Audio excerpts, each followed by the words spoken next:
कि हमको यहां चुनाव जिता दो, नहीं तो पाकिस्तान में पटाखे फोड़े जाएंगे। इसका जवाब इनको देना होगा। आज इन प्रश्नों का हमें जवाब चाहिए उपाध्यक्ष महोदय, हमें प्रश्न का जवाब चाहिए कि जो आज देश में वातावरण है, 20 करोड़ हमारे दलित भाई और बहन हैं। रामविलास पासवान जी, आज आप बात कर रहे थे, मैं आपका मान सम्मान करता हूं। आपने मेरे पूज्य पिताजी के साथ कंधे से कंधे मिलाकर कार्य किया है, पिता तुल्य हैं आप। पर यह मैं कहना चाहता हूं इस सदन के सामने कि चट भी मेरी और पट की भी मेरी, ये नहीं चलेगी। आप इधर भी नहीं बैठ के बात कर सकते और उधर भी बैठ के बात नहीं कर सकते। अंत में हमें अपने सिद्धांत के आधार पर अपना काम करना होगा। अगर हमें लगता है कि बीजेपी के शासन में इतना अत्याचार हुआ तो उस शासन को क्यों नहीं छोड़ा आपने?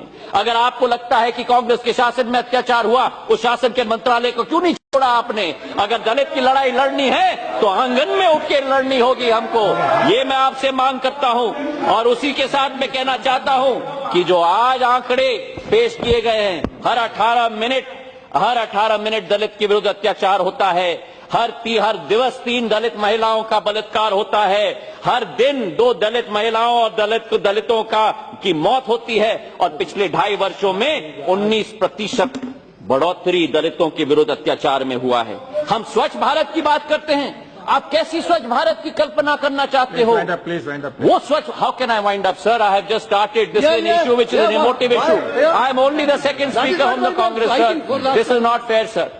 स्वच्छ भारत की हम बात करते हैं, स्वच्छता सड़क पर नहीं, स्वच्छता गली में नहीं, स्वच्छता हमें अपने दिल में लाना होगा, हमारे जहन में लाना होगा, तब ये देश बनेगा।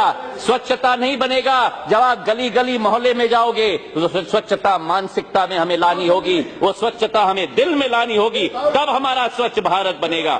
मैं कहना चाहता हूं वो गौरक्षकता के बारे में, हाँ हमारा कर्तव्य है गौ का रक्षा करना, पर उन गौ का रक्षा करना जो बीमार गौ है, जो मर रहे हैं, हजारों गौ मध्य प्रदेश और राजस्थान में मर चुके, उनके लिए कोई गौ रक्षक नहीं आया। लेकिन अपने हाथ में कानून को लेकर किसने हिम्मत की बाहर निकल के दूसरों को ऊपर पदाधित करना? इसका जवाब हमें देश में देना होगा। मुझे तो आश्चर्य है उपाध्यक्ष महोदय कि जो प्रधानमंत्री का वक्तव्य रहा, कश्मीर में 1 महीने की चुप्पी। ठीक कहा मेरे भाई प्रेमचंद्रन जी ने, जब दादरी की घटना हुई थी तब कुछ बोल देते तो शायद ऊना की घटना नहीं होती।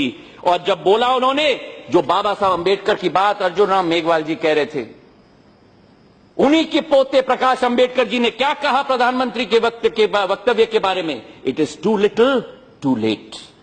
और क्या प्रधानमंत्री ने जो शपथ ली थी भारत के संविधान के बारे में, क्या कहा था कि मैं भय या पक्षपात, अनुराग या द्वेष के बिना सभी प्रकार के लोगों के प्रति संविधान और विधि के अनुसार न्याय करूंगा। और उसके बाद ये वक्तव्य आता है कि हमला करना है तो मुझ पर कीजिए, गोली चलाना है तो मुझ पर चलाइए, लेकिन मेरे दलित भाइयों पर हमला करना बंद होना चाहिए। इतनी बेबसी और लाचारी का वक्तव्य के अलावा क्या हो सकता है? जो व्यक्ति कहे कि मैं प्रथम सेवक हूं, जो व्यक्ति कहे कि मैं चौकीदार हूं, अगर कोई भी वो हत्या करने का कदम उठाए तो उस व्यक्ति के विरुद्ध इस सरकार को, उस प्रधानमंत्री को कदम लेना चाहिए, तब हम आपका साथ देंगे। ये विश्वास मैं आपको दिलाना चाहता हूं। बात होती है सदन के बाहर, तेलंगाना में जाकर दलितों की बात होती है, मध्य प्रदेश में जाकर कश्मीर की बात होती है, और सदन चल रहा है और चुप्पी साधी हुई है। कश्मीर में एक शब्द मेरे प्रधानमंत्री नहीं कह सकते सदन के अंदर, दलितों के ऊपर एक शब्द मेरे प्रधानमंत्री नहीं कह सकते सदन के ऊपर। कैसे विश्वास जताओगे 125 करोड़ की जनता के बीच में? जो कहा जाता है digital India, stand up India, startup India, बस वास्तविकता है suppress India, repress India, weak India and beat India. जो बात की जाती है कांग्रेस मुक्त भारत की, अब आप बात कर रहे हैं दलित मुक्त भारत की। और जब आप झाबुआ गए थे, जब आप झाबुआ गए थे और वहां आपने कहा कि आदिवासी उन्मूलन की बात आपने की, जो शर्म की बात होती है आपके पोस्टरों पर, तो आप आदिवासी मुक्त भारत की बात करते हो। प्रधानमंत्री वक्तव्य देते हैं और अगले दिन 3 Andhra Dalits tied to trees and trashed for skinning cow, Dalits stripped and killed for stealing watch। अगर उस वक्तव्य के बाद भी प्रधानमंत्री के कुछ न हो पाए तो उसका क्या मतलब है? मैं पूछना चाहता हूं कि वो बात की जाती है फ्रिंज एलिमेंट्स के बारे में, ये फ्रिंज एलिमेंट नहीं है उपाध्यक्ष महोदय, फ्रिंज एलिमेंट आज देश में सेंटर हो चुका है और सेंटर हमारे देश में फ्रिंज हो चुका है। मैं पूछना चाहता हूं, जो प्रधानमंत्री जी ने 7 आज्ञाएं दी थी इलाहाबाद में, क्या सेवा भाव?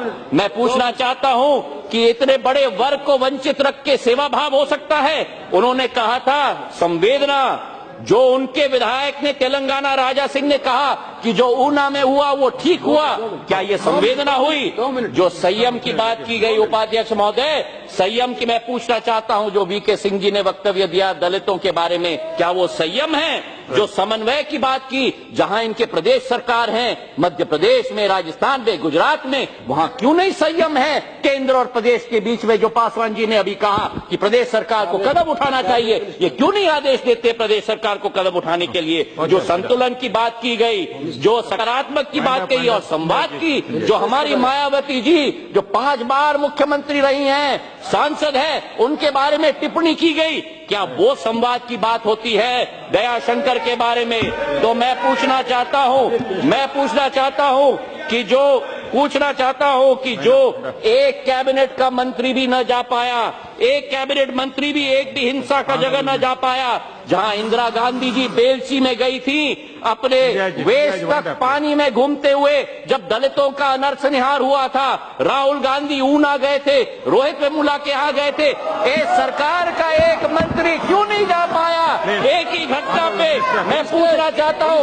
और नहीं, उपाध्यक्ष महोदय, कांग्रेस की सरकार, उपाध्यक्ष महोदय, I beseech you, I am fighting for the cause of the Dalit, I beseech you उपाध्यक्ष महोदय, कांग्रेस की सरकार ने मीरा कुमार जी को अध्यक्ष बनाया, जो दलित है उनको अध्यक्ष बनाया। कांग्रेस की सरकार ने राष्ट्रपति के आर नारायण जी को बनाया, कांग्रेस की सरकार ने 7 कैबिनेट के मंत्री बनाया। मैं धन्यवाद देना चाहता हूं कि मेरे राज्य के थवरचंद गहलोत जी को इन्होंने मंत्री बनाया, मैं बधाई इनको देना चाहता हूं कि कम से कम मेरे राज्य को प्रतिनिधित्व दिया। कांग्रेस की सरकार ने SC ST एट्रोसिटी एक्ट लेके आई।